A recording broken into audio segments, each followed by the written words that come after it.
Muy buenas noches. El jueves pasado en Buenaventura el presidente Santos defendió el plebiscito como mecanismo de refrendación del posible acuerdo con las FARC.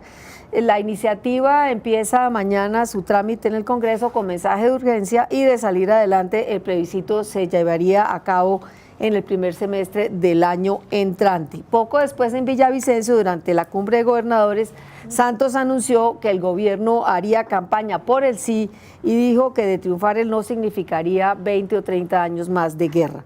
Por su parte, la coalición de gobierno en el Congreso propuso reducir a 13% el porcentaje del censo electoral necesario para aprobar o improbar el acuerdo de paz, es decir, 4.400.000 votos más o menos.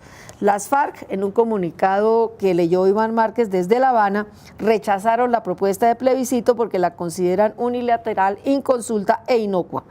En cuanto a las conversaciones mismas, todo indica que están estancadas. Los negociadores del gobierno regresaron el viernes pasado sin novedad alguna sobre los decisivos puntos pendientes que son el de la justicia y el fin del conflicto, y mientras tanto los colombianos, buena parte de los cuales aún desconfían del proceso con las FARC, viven sometidos a los vaivenes de las declaraciones contradictorias de gobierno y guerrilla sobre la posibilidad de firmar pronto un acuerdo para poner fin al conflicto. Un día el presidente y Timochenko se dan la mano para celebrar un acuerdo sobre el tema fundamental de la justicia, que luego es anunciado en la Asamblea de la ONU, y al día siguiente la delegación del gobierno echa un jarro de agua fría al señalar que el acuerdo está en desarrollo, mientras que las FARC dicen que el acuerdo está cerrado y que lo que dice el gobierno es una interpretación unilateral. En resumen, incertidumbre en medio de la presión del gobierno para acelerar la firma del acuerdo y la aprobación del plebiscito como mecanismo de refrendación, y muchos interrogantes abiertos. Por ejemplo, ¿cuál es el estado real de las conversaciones de La Habana? ¿Qué pasa con el acuerdo sobre justicia? ¿Por qué sigue sin conocerse su versión definitiva de 75 puntos? ¿Dónde está estancado? ¿Qué posibilidades reales hay de llegar en marzo a un acuerdo final? ¿Qué riesgos se corre en caso de ser aprobado el plebiscito como mecanismo para refrendar los acuerdos? Estos y otros interrogantes trataremos de resolverlos en el programa de hoy, y las claves nos ayudarán a darlas nuestros invitados. En primer lugar, la representante Ana María Robledo, representante de la Cámara por la Alianza Verde, y quien hace poco estuvo en La Habana como parte de una alegación del Congreso. La doctora María del Rosario Guerra, exministra de Comunicaciones del gobierno de Álvaro Uribe y actual senadora del Centro Democrático, y Andrés Mejía, filósofo y analista político y económico y panelista de Blue Radio. Y como cada noche, el escritor y periodista Antonio Caballero. Así que hecha la presentación, vamos a iniciar con la pregunta inicial de los interrogantes que mencionamos. ¿Cuál cree que es usted el estado real de las conversaciones de La Habana, doctora Robledo, usted que acaba de llegar de por allá? Bueno, Ángela María Robledo. Bueno, yo creo que es explicable el momento del proceso, o sea, se está llegando a los puntos álgidos que durante la negociación han tenido dificultad. No hay que olvidar que desde el inicio las FARC han señalado que el mecanismo de refrendación sea una constituyente, han señalado también en el tema de justicia que descalificaron el marco jurídico para la paz, que habría una posibilidad de debate y una justicia transicional para ellos, y creo que de alguna manera sí se sienten reconocidos en este nuevo sistema integral de justicia para la paz. Sin embargo, ellos dicen que el gobierno les incumplió porque el 23 de septiembre, cuando se produce el estrechón de manos entre Santos y Timochenko, ya el acuerdo estaba sellado, que de otra manera no se explicaba que el presidente se desplazara a La Habana a darle cumplimiento y esperanza a esta opinión pública que, como dices tú, María Elvira, oscila entre apoyar el proceso o no apoyarlo. Pero en conclusión, Ángela María, sí. ¿Las conversaciones están avanzando o están estancadas? No, yo pienso que las conversaciones están avanzando, están en puntos muy complejos. El cese bilateral al fuego, sí, y los lugares de concentración, ese es un punto de tensión. Los 4 puntos de justicia que dicen las FARC fueron asumidos, que son no habrá inmunidad para nadie, el tema de extradición tiene que estar cerrado, el tema de donde se preste las medidas de pena de justicia restaurativa, cuál es el ámbito de restricción de la libertad y el tema de la naturaleza del secuestro. Son 4 de los puntos que están allí, pero creo que hay avances. En el tema humanitario hay avances. Lo de desapariciones, lo de desminado, estamos a la espera del protocolo de entrega de los niños, que ha sido un compromiso.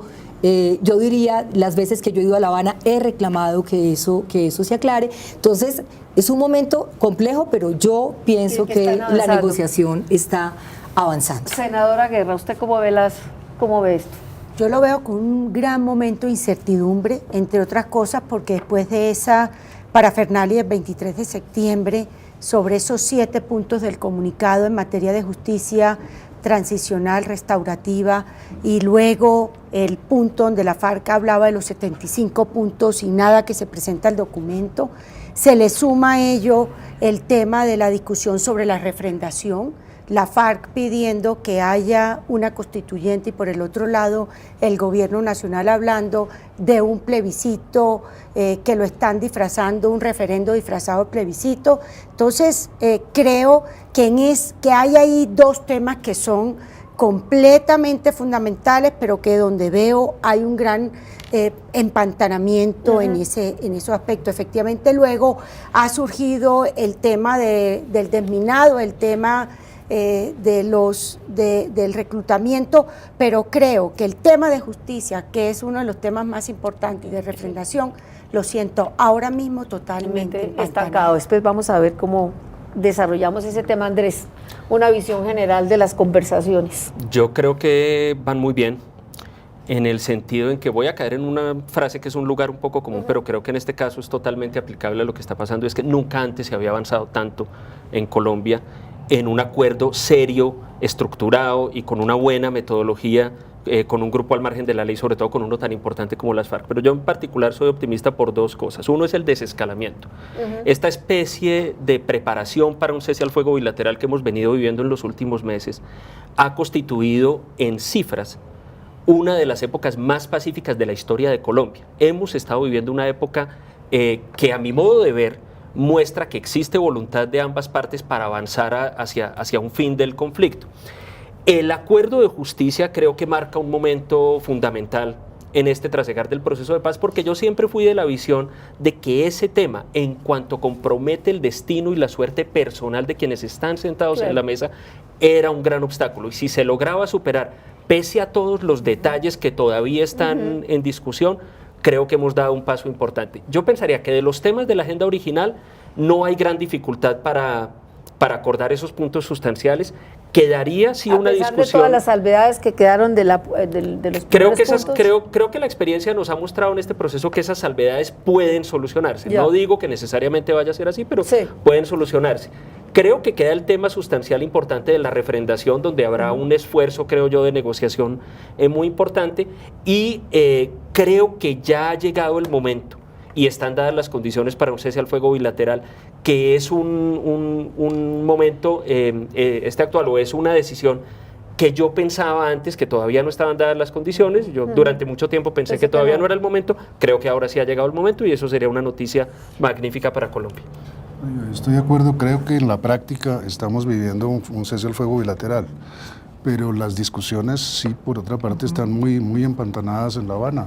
Es decir, hace muchos días que no, habitualmente volvían de La Habana los delegados del gobierno con alguna noticia, con alguna, y ya llevan, yo no sé, 3 tal vez ciclos en que no hemos sabido absolutamente nada, y lo que se discute es en círculo nuevamente si los 75 puntos están aprobados o no están aprobados, si existen o si no existen. Pero en la práctica estamos viviendo una cosa completamente distinta a la que se vivía hace un año en Colombia. Todos coinciden que el asunto de la justicia es un poco como el nudo gordiano de este momento del proceso. Y dentro de eso pues hay varios puntos, el de la jurisdicción especial, las penas alternativas, si hay o no restricción efectiva de la libertad o cómo se entiende eso, los delitos conexos, lo de amnistías e indultos, verdad, reparación, garantías de repetición. ¿Cuál para ustedes creen que es de estos temas el que realmente tiene empantanada la negociación en La Habana? ¿Cómo pensarían que puede resolverse y como desatarse ese nudo? Para nosotros el tema de la impunidad es un tema esencial, que creo que si bien se dice que aquellos que reconozcan sus crímenes y aquellos que los reconozcan más tarde van a tener también un periodo de tiempo diferente, lo que es claro, cuando uno lee esos 7 puntos, que es lo que conocemos, lo que es claro es que no queda definido los máximos responsables de crímenes atroces de lesa humanidad, qué va a pasar con ellos y la impunidad ligado con la elegibilidad. Por eso la importancia también de lo que ha venido hacia adelante, porque se habla también que en esos 75 puntos ellos hablaron de que efectivamente va a haber todos en la cama, o sea, va a haber juzgamiento absolutamente a todo el mundo, ya no solo combatientes o personas vinculadas con los grupos al margen de la ley, sino con todo. Entonces yo creo que ahí hay un tema fundamental que es el tema de impunidad, de elegibilidad, que si bien es un tema electoral, pero va ligado con el anterior, y el tercero, que me parece a mí con el tema de justicia, que es muy importante, es ya el tema de la comisión y cómo se elige. Andrés estaba ahí con ganas de... Sí, porque yo por el contrario soy como muy optimista con el acuerdo de justicia, o lo veo muy bien por una razón, empezando porque yo soy un poco de la escuela antigua, Elvira, en el sentido en que la paz con un grupo armado como las FARC, una organización política armada como las FARC, me parece un objetivo tan importante para el país, que yo creo que habría sido menester ceder un poco en la cuestión de la justicia. Un poco, mi generación creció al calor de los acuerdos con el M-19, sí, que fueron bastante generosos en ese aspecto, y ese es como el modelo de proceso de paz que hemos tenido en mente, pero en vista de que las exigencias del derecho internacional hoy son mucho más estrictas, yo creo que este acuerdo constituye un logro importante en esa materia, porque creo que logra un equilibrio bastante interesante entre la necesidad de que haya algo de justicia y alguna clase de proceso, sobre todo que promueva o garantice que se sepa la verdad, que es, por ejemplo, lo que quedó faltando con el M-19 y que hoy, 30 años después, todavía nos causa tanto dolor, que no sabemos la verdad del Palacio de Justicia, de muchos otros casos, etcétera. Entonces creo que este mecanismo incentiva mucho, ya sea a través de la Comisión de la Verdad o a través del Tribunal Especial, incentiva mucho el ejercicio de contar la verdad. Pero además, porque yo me pongo a hacer memoria de dónde venimos cuando empezó el proceso, y el proceso empieza con unas FARC que dicen: nosotros somos una organización insurgente que viene a negociar con el Estado, pero no a rendirnos, y por lo tanto no aceptamos ningún esquema de justicia, y terminamos en un acuerdo que considero yo desequilibrado desde ese punto de vista, y que pues naturalmente ha habido dificultades de comunicación y todo esto, pero creo que hay que darle una oportunidad.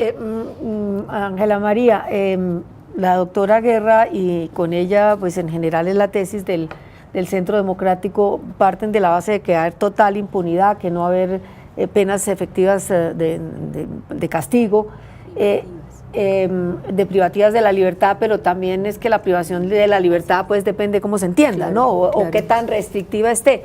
Pero usted en esas conversaciones que tuvo con la gente de las FARC, ¿percibe lo que dice Andrés, de que han cedido, entienden que sí tiene que haber algún tipo de restricción para que los colombianos acepten y puedan eventualmente estar de acuerdo y pronunciarse a favor de los acuerdos? Sí, yo creo que además el sistema no es un sistema de impunidad, senadora. O sea, es un sistema que tiene 3 mecanismos, 3 escenarios, y que privilegia algo que nosotros hemos escuchado en Colombia entera cuando hemos escuchado a la mayoría de las víctimas, que es la verdad. O sea, la gente aquí está pidiendo mucho más verdad para poderse desatar de tantas incertidumbres de lo que significó la estigmatización para muchas de las familias de las víctimas, para saber qué pasó en Colombia durante todos estos años, y para esos que van a decir verdad va a haber una condición de justicia restaurativa. No es que no haya justicia, la justicia restaurativa no es barrer colegios o sembrar café, como han dicho, es mucho más que eso, y es la capacidad de reparar a los otros casi 7.800.000 víctimas que hay en Colombia. Entonces, no va a haber, y también va a haber cárcel para quienes no entreguen verdad de manera oportuna ni manera completa. Entonces, no es un sistema de impunidad como sí lo quiso ser el primer modelo de justicia y paz del 2003 que presentó Álvaro Uribe al Congreso de la República para juzgar a los paramilitares. Entonces yo creo, y también necesitamos que este sistema opere de justicia transicional para que opere la justicia en Colombia. Es que nosotros tenemos una justicia ordinaria que no opera, con un 95% de impunidad y cuando se trata de mujeres un 98%. Entonces yo creo que sí se da ese esquema y que del lado de la guerrilla sí hay. Al menos así lo escuchamos en nuestra reunión cuando fuimos, la disposición de entregar verdad. Esto está atado, por supuesto, a reparación y a condiciones de no repetición y a esta condición de verdad, que no es solo una verdad jurídica, sino una verdad histórica. Entonces hay que mirarlo, creo yo, de manera completa.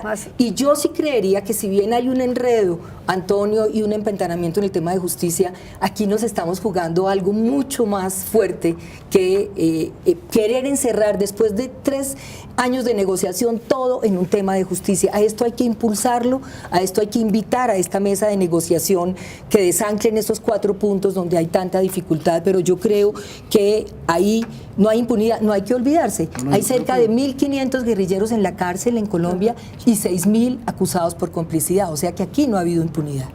Lo más importante que me parece a mí de lo que se ha llegado en La Habana es justamente que la justicia va a ser para todos los lados. Hasta ahora se hablaba siempre de una justicia para los insurgentes que hubieran cometido delitos de lesa humanidad o cualquier tipo de delitos realmente, porque también es importantísimo en Colombia. Yo no entiendo por qué es más grave el delito de narcotráfico que el delito de la masacre, pero así ha sido aquí. Pero ahora por primera vez se está hablando de justicia para los dos lados, es decir, los que hayan participado en la guerra del otro lado, no únicamente los militares, sino todos los políticos, empresarios, terratenientes que han participado en esa guerra. Y ahora es que se suponía antes, siempre se suponía que de ese lado iba a haber impunidad absoluta, y eso es lo que ahora se dice que no va a haber. ¿Usted está de acuerdo con esa... ampliar el abanico a las responsabilidades, es decir, para que finalmente sepamos todos la verdad, porque es que empezamos a no saberla desde el Frente Nacional, que ese sí que fue un pacto de impunidad? María Elvira, todo el que haya cometido un delito debe tener la sanción que la justicia así considere. Lo que no puede ser es que ahora nos metan a todos en un mismo saco como si todos fuésemos de la FARC y hubiésemos cometido ese tipo de atrocidades, o del paramilitarismo y se hubiesen cometido ese tipo de atrocidades. Por eso, desde que el presidente Gaviria planteó esa propuesta, desde un principio hemos dicho, no estamos de acuerdo, que todo aquel, sea que haya apoyado a la guerrilla o que haya apoyado a los paramilitares, que pague, o si así la justicia considera que es culpable, pero que no cometamos ahora el error de creer de que aquí todos los empresarios, todos los agricultores, todos los ganaderos, etcétera, no todos los claro, porque Antonio, cuando ponen en el mismo saco el tema, cuando ponen el mismo saco, acuérdate que aquí caen y se vienen absolutamente todo, sobre todo con los del sector agropecuario, que son tradicionalmente los que más han sufrido los golpes de la guerrilla y el paramilitarismo, y los que seguramente más le quieren echarle el ojo. No es que les quieran echar el ojo, es que han estado en el centro de la batalla realmente. Todos, por eso no son todos. Creo que la aclaración es muy importante, y es que la idea no es que sean todos. Y no es una cuestión de generalización por clase ni de grupo. Y digamos que el tribunal que se creó, el mecanismo de justicia, cometería un error si empieza a proceder de esa manera. Estamos en lo cierto. La representante Ángela María utilizó una expresión que a mí me gusta mucho y es la verdad histórica. Yo creo que a Colombia, más que castigar crímenes que hacen parte de digamos que es importante que tengan algún procedimiento judicial, sí, pero más que eso, yo creo que a este país sí le hace falta, por primera vez en la historia, tener un episodio de los más importantes de su historia que se esclarezca de alguna manera y se sepa cuál fue la participación de todo el mundo allí. Claro que no todos los empresarios han estado involucrados en esto. Yo creo que sí han estado involucrados, algunos deben ser una minoría. Los agricultores, los ganaderos, seguramente ha habido minorías, pero negar que ha habido participación en el conflicto desde numerosos sectores de Colombia, desde los agricultores hasta las fuerzas militares, en la academia, es decir, en todas partes. Lo peligroso no es tanto negar eso, que no lo nega nadie, sino habido. afirmar lo contrario, que es lo que La- está la haciendo. Lo que necesitamos, Sí, claro, lo- lo que no se puede decir es todo. Lo que No, es que necesitamos, nadie está diciendo todo. y lo que me gusta a mí de estos Bueno, acuerdos entre es... líneas, ese es el mensaje. Es que eso es lo de leer entre líneas se puede leer todo lo que no está escrito, naturalmente. Lo que está escrito, lo que se ha llegado, al acuerdo, los acuerdos a los que se han llegado, es que es para quienes sean culpables, no para todos. El uribismo, encabezado por el doctor Álvaro Uribe, ha dicho desde el principio, es que ahora todos vamos a ir a la cárcel y al que no confiese un crimen lo mandarán a la cárcel. Eso es una falacia que han intentado imponer y efectivamente usted sigue sosteniéndola aquí. Pero eso no es así. Porque además hay otra cosa, pero, o sea, Antonio, no conocemos el documento completo, Sí, pero hay una sala de esclarecimiento. O Sí, sea, pero esto va a primero ser, ahí sabemos, en primero no serio. sabemos cómo van a elegir los miembros. Segundo, se habla de verdad histórica y ahora simplemente con la discusión con el M19 la semana pasada veíamos aquí cómo ya querían poner en la picota pública a un grupo de funcionarios del gobierno que participaron en ese momento, desconociendo también cuáles fueron las circunstancias. O sea, el riesgo aquí es que el país, dentro de esta toma de posiciones, también quiere, digamos, sin la objetividad del tema, tratar de vincular y meter fuera de contexto a mucha gente. Antonio decía el caso del uribismo. Nosotros, todo aquel que lo cometa, Antonio, estamos totalmente de acuerdo que se juzgue y que se condene. Lo que no podemos hablar es que todos, porque en esa generalidad, que era lo que yo decía... Es la generalidad la que yo niego. No, por eso, pero es que como aquí se planteaba cuando, y por eso hice la referencia al presidente Gaviria, que después lo retoman la FARC en su documento, o cuando decía aquí la representante Robledo, que por ejemplo con los paramilitares efectivamente el Congreso dio el debate, la justicia les dio entre 5 y 8 años. No, pero y en la cárcel de paramilitares además. Entonces lo que tenemos que decir es que todo ese tema... Pero me gusta mucho la mención del caso del M19, que la semana pasada, hace 2 semanas, en Colombia estuvimos en esa discusión 30 años y todavía no se sabe qué hizo el presidente de la República el día de la toma del Palacio. Todavía no se sabe qué hizo el ministro de Gobierno de la toma del Palacio. Sobre ese tema se supone. Por esa razón, pero va a ocurrir que Colombia va a tener que esperar a la publicación póstuma de las memorias de un presidente de la República para saber la verdad. Lo que me gusta a mí de este mecanismo, que de nuevo no creo que vaya a ser forzoso que todos vayan a comparecer ante él, lo que me gusta es que tiene incentivos para que se sepa la verdad. Mencionaste el Frente Nacional. Nosotros no sabemos al día de hoy qué pasó en la violencia partidista en Colombia. Hay un montón de investigaciones, especulaciones, etcétera, porque fue un pacto entre las dos partes. Dijeron, usted me cubre a mí, yo lo cubro a usted, y el Estado, que somos nosotros, nos cubre. Exacto, los sacamos del paseo. Yo creo que todo el que ha participado en esto, desde la izquierda hasta la derecha, desde la de guerrilla hasta el empresariado, que todo el mundo tenga un incentivo para contar lo que hizo y para contar qué pasó. Que se nos acaba este primer fragmento del programa es: ¿están los colombianos todos y los más comprometidos dispuestos a decir la verdad para que finalmente avancemos cualitativamente en este país? Les dejo esa pregunta abierta para el próximo segmento.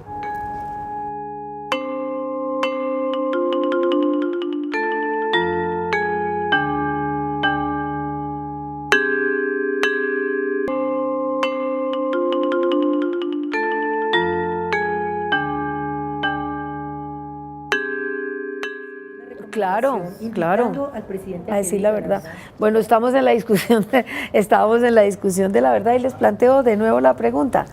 Estamos hablando de verdad, yo creo que eso es lo que nos ha faltado desde hace mucho tiempo, pero la pregunta es si los que han estado dentro del establecimiento vinculados a esos procesos de violencia están dispuestos a decir la verdad, porque se quiere la verdad de las FARC, pero la verdad de los otros del establecimiento, doctora Guerra.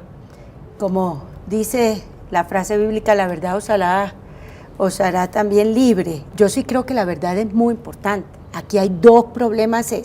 Primero, ¿quién la escribe? Porque también aquí hemos tenido relatos según solo una visión. No, perdón. Segundo, ha sido siempre. Si acaso es la otra visión. sobre Por un eso solo una aspecto. negociación es tan importante. Segundo, no, claro, y por eso es muy importante Porque puede quién la ser más escribe. polifónica ¿Quién la esa escribe? verdad. Pero Segundo, ¿quién ha muy escrito importante. hasta ahora? Pues lo que yo he leído los y he vencedores, visto sí. ha sido Los un vencedores son grupo los que de escriben la historia. historiadores. No, pero en general en la historia de Colombia, de ¿quién ha grupo de escrito? y otro, lo que veo aquí que van a ser muy en la línea de las FARC. Es lo que yo he visto por lo que he podido leer. Pero ahí hay Posición va a fragmentos de ser muy verdad. en la línea de ¿o las no? FARC. No, yo ¿Por lo qué? que aspiraría, Antonio, es que en este nuevo ¿Qué se relato enseña? que ¿Qué se quieren enseña? hacer ¿Qué te de la verdad de enseñaron a ti en Colombia, el colegio? tiene que haber ¿A ti te todas las- enseñaron en el todas colegio la historia de visión. Colombia desde el punto de vista de las FARC o de la izquierda en general? No, pero en te el digo, los colegio. libros de historia tienen un gran contenido de la izquierda.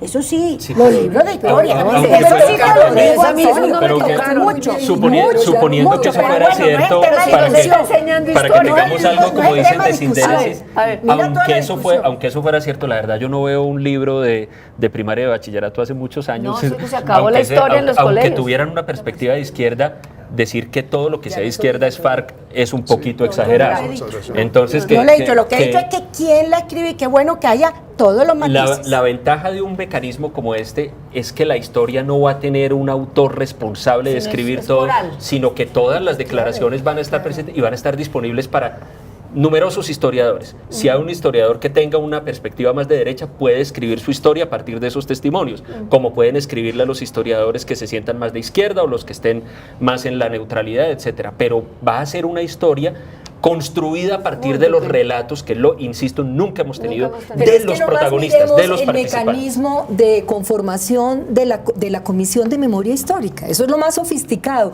Quizás sí vaya a ser el de los tribunales, pero son primero 6 que de una lista que se le pasa a las FARC, eligen 3.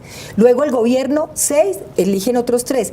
Esos 6 nombran a 3 internacionales y esos 9 nombran a la comisión de los 11 integrantes de la Comisión de Verdad. O sea, ¿qué podemos decir ahí que es la verdad de las FARC? No. Pero yo no Y veo van a por tener qué la obligación, un María del Estado- Rosario, de estar en las regiones escuchando las voces.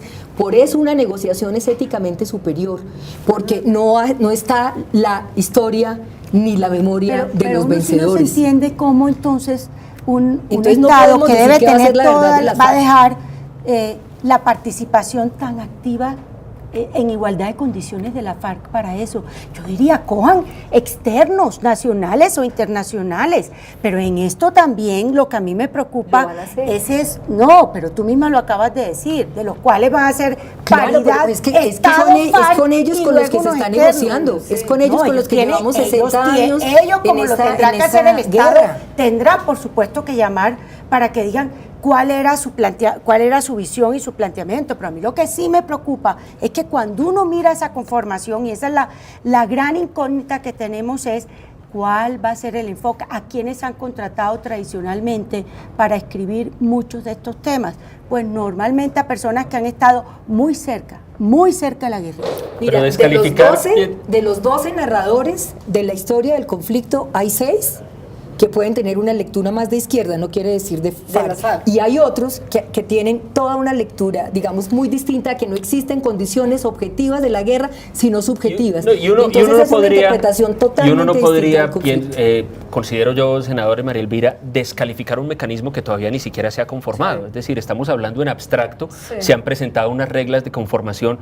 Yo me siento a gusto con las reglas por una razón adicional, y es que creo que sería un error concebir ese mecanismo como una institución más del Estado colombiano. Creo que hay que entenderla como una institución de carácter especial, históricamente especial, en la que naturalmente tiene que haber participación de las FARC, porque así les guste a unos sectores o no, con las FARC se que está está negociando. negociando. Y el propósito de la negociación es que entren a participar de esas y de otras tantas instituciones bajo unas condiciones, y creo que la participación de ellos ahí mediante la sugerencia o mediante la designación de unos funcionarios es perfectamente normal dentro del esquema de una negociación bien concebida.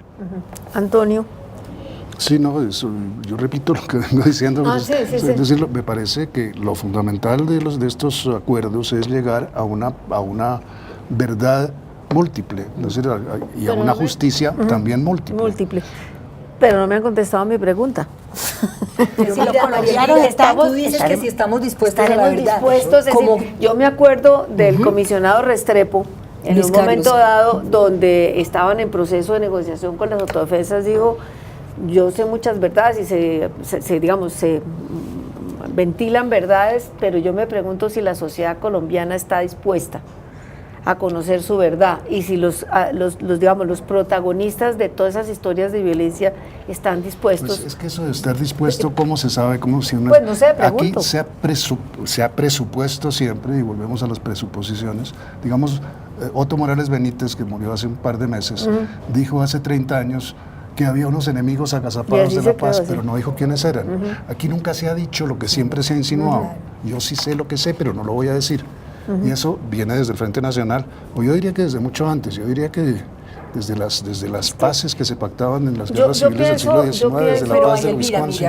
mira, aún en el proceso de justicia y paz ha habido muchísima impunidad. O sea, prácticamente Pero también se solo han 20 conocido verdades sentencias en esas- pero en mira, esas versiones. se han conocido La verdades. justicia Hay un mediocre, pero hay un actuó. libro del Centro de Memoria Histórica Sí. sobre la verdad jurídica y la verdad histórica del proceso que muestra que aún en esas condiciones ha habido Aún por verdad. imperfecto ha habido Aún verdad. con eso ha habido verdad. Y aquí de todas maneras hay un incentivo muy fuerte. Claro, para pero ha decir habido la verdad de los que estaban en la negociación del lado de los malos. No sabemos en este momento, María Elvira, no hay ninguna manera de saber si todos los sectores van a estar dispuestos a contar la verdad. Exacto. Lo máximo que podemos hacer en este momento es ofrecer incentivos para que lo hagan. Y yo creo que los incentivos deben ser de dos clases. Jurídicos, es decir, que la persona que se someta a ese mecanismo tenga No la la- seguridad de que cumplidos los requisitos de ese mecanismo y culminado el proceso allí, Es no va cosa a ser juzgada. procesado Haya en otra cosa parte, juzgada. ni van a mandarlo a la Corte Penal Internacional, No va a ser. ni un fiscal 30 años después va a salir a decir que le va a reabrir Abrir un el proceso, proceso. nada de eso. Pero también un incentivo de carácter social o histórico, y es que la sociedad entienda que esto es un proceso como de catarsis colectiva y no rotule como asesino, terrorista, lo que sea, a las personas que cuenten esta verdad, sino que de alguna manera les aplique la censura social que corresponda, pero a la vez abriéndole las puertas para seguir siendo parte de la sociedad o incorporarse Es que a yo ella. creo Yo que me este acuerdo sistema ahora de tiene un una cosa trabajo muy que interesante. Fedegan ha hecho, Ajá. perdóname, con las víctimas, con los ganaderos víctimas. No conozco todo el detalle, pero sé que han hecho una documentación importante. Recuerdo ahora a Jesús Antonio Bejarano Ávila, a Chucho, que en paz descanse, pues tuve la posibilidad de estar cerca de él, que también hizo un trabajo de hace muchos años de tratar de recoger, el mismo Jorge Orlando Melo. O sea, aquí hemos tenido de personas, yo diría terceros, en algo independiente, que sería valioso recoger, porque estamos hablando de pronto en el muy corto plazo, pero también esto viene De mucho desde atrás. hace años, que entonces yo creo que sí vale la pena en este proceso, y por eso creo que es desempolvar un poco lo que algunos han trabajado sobre ese tema, y comparto contigo, lo que sí no se puede dar es que el temor de las personas de poder participar abiertamente y objetivamente en esto, si saben que al día siguiente le va a caer encima la Pero mira, guillotina. yo creo que lo Hablando de- interesante del sistema, me parece a mí, es que de todas maneras va a reflejar una realidad en Colombia, que es que aquí hay una zona gris en la que muchos han sido víctimas y victimarios. Digamos, yo creo que se intenta desencajar esto del tema del chivo expiatorio, o sea, la culpa es de usted. Aquí hay mucha gente, y quizá es en ese escenario de que fuimos tantos de una u otra manera, que eso va a ayudar quizá a animar a que la gente cuente la verdad, porque es que aquí son actores económicos, aquí son parapolíticos, aquí es guerrilla, aquí es paramilitares, aquí fueron La gobernantes. senadora los mencionó responsables. un caso excelente, el de los ganaderos, que han sido como identificados últimamente con el paramilitarismo. Yo sí quisiera saber cuál ha sido su participación en eso, pero estoy seguro que en ese proceso de conocer la verdad también se va a saber cuáles fueron los secuestros, asesinatos, Claro, extorsiones, lo que ellos crímenes vivieron, al que ellos fueron, sometidos, Desde hace ya y varios- eso es parte importante de este Claro. Y la proceso. ausencia de Estado. desde Y hace la- ya y la varios desprotección. años, el Centro de Memoria Histórica viene publicando libros sobre todo eso, y lo que yo no veo es que nadie los esté leyendo. Yo me leo hay muchos, yo me leo varios, sí, Pero sí. pues, porque han publicado por lo menos 8 libros. Más, Antonio. Bueno, muchos más sí, porque Muchos son más, libros sí, que son pero en el- de sí. Sí, por varios casos por, específicos, por- el en salado. casos emblemáticos, Sí. la Bahía Portete, Sí. el tema de la tierra, el tema de el que Eso, acaban de publicar de digamos que hay muchas desapariciones. verdades que no falta conocemos, es- pero que están es- publicadas y no las son más conocemos. por que a eso se le por dé hechos muy- publicidad por muy parte de la prensa en general. Pues lo que estamos haciendo aquí nosotros, pero digamos se trata de eso. ¿Por qué la prensa elude esos temas? Eso es lo que me parece peligroso en este momento. Bueno, queda ese interrogante abierto y demos un paso adelante. Si se cerrara el punto de la justicia, quedaría pendiente del fin del conflicto. Y hace poco Timochenko propuso el famoso cese bilateral, que aquí lo mencionamos al comienzo, desde el 1 de enero.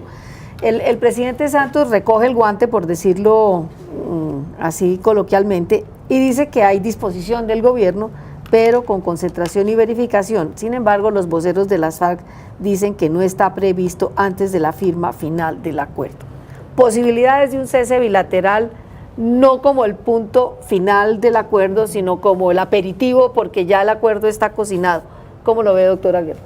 Yo sí creo que debería respetarse lo que ellos habían acordado en agosto del 2012, que fuese ya al final del proceso. Y lo que me parece más grave, si bien lo comentaron con relación al ELN, sabemos de esos nexos que hay el ELN-FARC, de estos jóvenes militares que dicen no podemos reaccionar porque nos dicen que estamos en un proceso de negociación y de cese fuego que nos está llevando también a una inactividad de las fuerzas militares que me parece gravísimo. Entonces, digamos, no explícitamente, pero de una otra manera, casi que el gobierno está acolitando ese cese sin ser explícito. Claro, pero la inactividad se refiere exclusivamente al no bombardeo de campamentos y de resto, al contrario, lo que se quejan las FARC es que los siguen hostigando, que están tratando es de evitar y que si se los encuentran, que esa pues es se la dan. responsabilidad constitucional del Estado para defender a los colombianos. Entonces, porque aquí Por eso, también es muy entonces, complicado. Por eso, Muy complicado. pero entonces no se está imponiendo un cese el fuego como lo exigen las FARC. No, Sí, yo creo que no debe haber un cese de fuego Bueno, pero es que bilateral, no- Sino como final. Sí, sino claro. al final, Antonio. Lo que pasa es que me preocupó leer a un grupo de jóvenes militares que dicen que prácticamente los tienen inactivos. Dos cosas sobre lo del cese al fuego bilateral, María Elvira. Primero, en fases anteriores del proceso yo consideré que era prematuro y consideré que debería dejarse para el final. Pero me parece que en los últimos meses ambas partes han hecho tantos avances y han mostrado tanta voluntad que creo que las condiciones están dadas.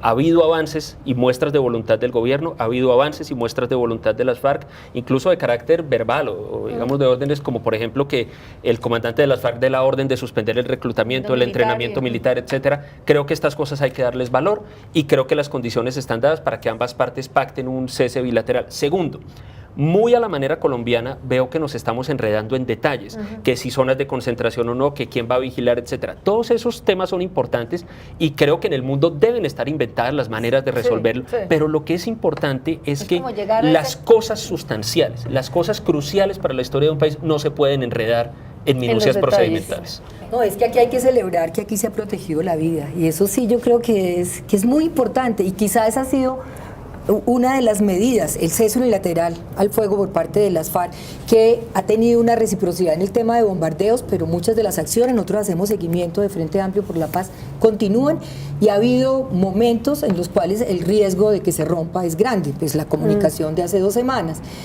No solo por el tema de, digamos, de las actuaciones del ejército, que uno entiende que hay una zona gris que es complicada, que ellos tienen que estar cumpliendo la tarea de cuidar el territorio, pero pues está el tema del alimento, está ¿dónde están las unidades, los comandos de las FARC? Eso hay que resolverlo y eso, yo sí creo que el país está preparado para el cese bilateral, pero que quizá el punto del empantanamiento es dónde van a estar.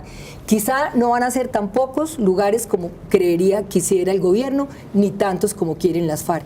¿Por qué? Porque se necesita la exigencia de verificación de todo eso, pero yo sí creo que el país está preparado para ese cese bilateral y eso le daría mucho oxígeno al tema también humanitario. Fíjate, María del Rosario, que el tema de desminado en Antioquia, que arrancó con toda la fuerza, no ha podido continuarse porque hay acciones de lado y lado. Pero a mí sí me parece importante cuando uno ha vivido, yo tuve la posibilidad de vivir lo que fue el del EPL muy de cerca, porque yo estaba en el PNR con Bejarano, el tema de la definición de la concentración, de la protección de la ciudad es muy importante, sobre todo para la ciudadanía.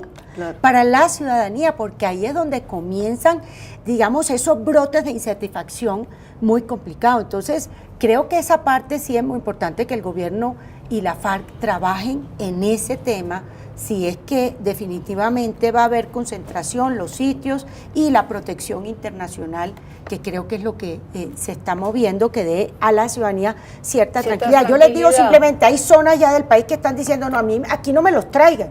Entonces también hay un tema de responsabilidad regional y de responsabilidad, digamos, Lo de que aquí no me institucional. los traigan, ese es un fenómeno que se repite en Colombia todo el tiempo. Cuando Pablo Escobar perseguía a las agentes del DAS, la gente pretendía que sacaran al general Maza Márquez de donde vivía y que lo mandaran a vivir al búnker, porque aquí no me los traigan. No lo dejaba. Se trata de un problema colectivo, no individual. Doctora María del Rosario, ¿usted parecería que si se llega a un cese bilateral con concentración y verificación internacional, estaría de acuerdo? Nosotros hemos planteado ese tema. Nosotros creemos que de darse, debe darse concentrado, además, entre otras cosas, porque es que esto, estamos hablando... El presidente Uribe ha propuesto un solo sitio y eso sí es imposible. No, dentro de la selva, pues con militares. O sea, lo que hemos propuesto es que no sea un sitio cerca, primero, de los flujos estratégicos comerciales del país o zonas de frontera, porque sabemos que se nos corren como ha pasado con Venezuela, pero sí estamos de acuerdo que haya concentración y que haya verificación internacional y que además haya unas reglas claras, porque estamos también seguros de que la FARC requiere una tranquilidad para poder llegar a ese punto. Esas son condiciones muy razonables y yo añadiría una, y es que el gobierno sí le tiene que dejar en claro a las FARC que no puede permitir participación en delitos comunes. Es decir, si unos guerrilleros están participando en una operación de minería ilegal, la policía tiene que ir a detenerlos. Si unos guerrilleros realizan una extorsión, el ejército o la policía o la fiscalía tiene que ir a detenerlos. Pero son unas condiciones razonables que creo que se pueden. La extorsión implica restricciones a la movilidad. Claro. No, y para ellos un código que ellos tienen, ¿no? De trabajo y de reglas. O sea, ellos también están trabajando sobre ese tema. Eso no es solo el gobierno, creo que también están trabajando, porque ellos también se están jugando aquí, ¿qué cosa? La participación política. Claro. O sea, en el y se la tienen que ganar de alguna forma. Sus posibilidades y su legitimidad de participación política. Es justamente la participación política la que no puede desecharse desde el primer momento y de entrada, porque es para eso. Es decir, cuando una guerrilla, cuando un movimiento insurgente armado hace la paz, es para participar en política sin las armas, no para no participar en política. Claro, nosotros estamos de acuerdo, pero no creo que han cometido delitos atroces. Es como si ahora, en este proceso, claro, no son estrictamente comparables, pero uno dijera, estos terroristas, la base que recibe órdenes, oye, ¿por qué no? Pero esto que son las cabecillas, que han sido los cerebros, de la noche a la mañana, sin haber pagado un solo día de cárcel, tampoco puedes tener en el Congreso. Pero así se llegó a, digamos, todos los grupos terroristas israelíes que habían en Israel antes de la independencia, fueron después los gobernantes de Israel. Es decir, el jefe del Irgun, que era un grupo terrorista, que cometió atentados contra los ingleses, que voló el hotel el Rey David de Jerusalén, con todos los funcionarios de las Naciones Unidas adentro. Fue después... Menachem Begin fue primer ministro de Israel, firmó la paz con Egipto y había puesto una bomba en el Hotel Rey David. Es que los jefes de la insurgencia... Nelson Mandela era un terrorista condenado a... Mandela, Mujica. No, pero son condiciones. Lo de Mandela es muy diferente de lo de la FARC. Es que aquí nos han dicho que Sudáfrica y Angola es como lo mismo el proceso. Hay una diferencia de fondo. Hay una diferencia de fondo que no son lo mismo. Pero no hay crímenes atroces buenos y crímenes menos buenos o menos malos. Son atroces. Mandela puso bombas y Mandela puso todo, y en todo ese proceso llevó a que la gente como que pasara la página y Mandela fue presidente. Pero 27 años duró en la cárcel, ¿no? 27 años duró en la cárcel. Y ninguno pasó de Klerk. 27 años ninguno pasó de Klerk. ¿De Klerk pasó algún año en la cárcel? No. Bueno, pero es que aquí... si hubiera cometido los delitos debería haberlo estado, pero Klerk era quien, era el presidente. A lo mismo que decía Ángela María hace un rato, que hay 2.300 presos de las FARC. 1.500 en las FARC y 13.000 militares judicializados y 3.500 en las cárceles. O sea, que obviamente, estamos hablando de un tema 400.000 y pico de 5.000. Los militares. Yo no quiero generalizar tampoco, pero yo hago una pregunta. Para que digamos, como para bajar el ánimo moralista es, ¿será que hay algún sector de la sociedad colombiana que históricamente pueda decir que no tiene ni un integrante, ni una persona de ella que no haya estado involucrada en Pero los delitos liberales atroces?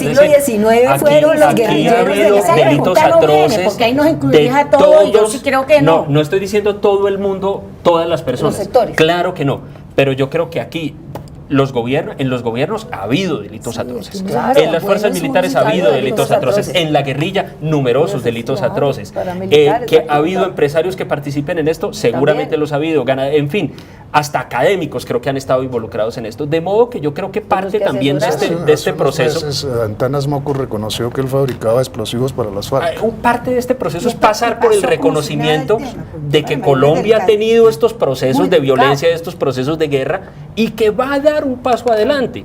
Y eso implica reconocer que no hay una, digamos, Que no hay un Santa María estamento, Goretti. no hay un estamento de la sociedad Limpio. que vaya a elevarse por encima de los demás. Entonces, creo que eso no nos conviene a nadie. Sería prolongar el statu quo, y el statu quo de Colombia de 200 años es bastante doloroso. Hablamos hace unos minutos de participación en política, se ha hablado, inclusive hay una iniciativa de Sanguino que no es de todo el Partido Verde, 40 curules. ¿Usted aceptaría la participación política empezando, digamos que los de lesa humanidad no, pero participación política inicial, temporal, de unas pocas a dedo? Estamos de acuerdo en que aquellos que no hayan cometido los delitos atroces y que si los cometieron y ya han surtido todo su proceso judicial, puedan participar. Lo que pasa es que no lo pueden hacer con armas y por eso Bueno, la eso sí es importancia de la obvio. entrega de Eso es armas. obvio. Eso es La obvio. entrega de armas. Segundo, hombre, que esto no puede ser a dedo como se planteaba aquí también tiene que ganárselo en franca lid democrática. Si nosotros estamos hablando hay que ganársela en franca lid democrática. Si quieren tanto hacer la política, que participen. Uy, María Rosario, Yo- pero yo con creo- un yo sistema absolutamente, pues, tan contaminado como nuestro proceso electoral. Eso No, no pero nos- en eso, hay que decir que en eso, María Elvira, yo estoy de acuerdo con la senadora. Creo que Antonio nadie debe Navarro. llegar al Congreso sin No, que se haya nadie. depositado un voto. Máximo, hablemos de jurisdicciones, de pronto de Especiales, circunscripciones, con unas- especiales. sí. Pero además que yo creo que las FARC no lo necesitan, es lo que yo discutí hace un par de semanas. Yo creo que las FARC tienen base política en Para algunas ir zonas de a Colombia, otros, por lo ¿no? menos para llegar a la Creo que Cámara de eso ya se Representantes. demostró históricamente. La Unión Patriótica, que era una derivación de las FARC, tuvo 12 o 14 representantes y senadores. Tuvo alcaldes. Como muchísimos concejales. Muchísimos concejales. Los mataron Los después. mataron, bueno. Pero es decir, Pero el eso sí electorado yo digo que el existe. Estado tiene que garantizarle la seguridad. Seguridad. ¿Cómo no? Eso sí digo yo, porque Muy bien. en eso sí Muy le bien. digo. Pero habría que Lo decir que no que puede ser es que se repita la lo de la propuesta de seguridad. Y que el Antonio El Estado- Estado tiene que Claro. garantizarle la seguridad no, a ellos. Bueno, pero los verdes reitero. siempre han trabajado por abrir el espacio Sí, de de la acuerdo. participación política, no en lo de Antonio No, solamente, esto es- sino en lo de pues, Antonio Navarro, sí. que fue una propuesta que se llevó y que sigue viva. Esa propuesta en la reforma a la Constitución sigue Y viva. ya para cerrar, una pregunta de sí o no. ¿Creen posible cumplir la fecha fijada por el presidente Santos del 23 de marzo para cerrar el acuerdo, sí o no? No. Sí. No. Sí.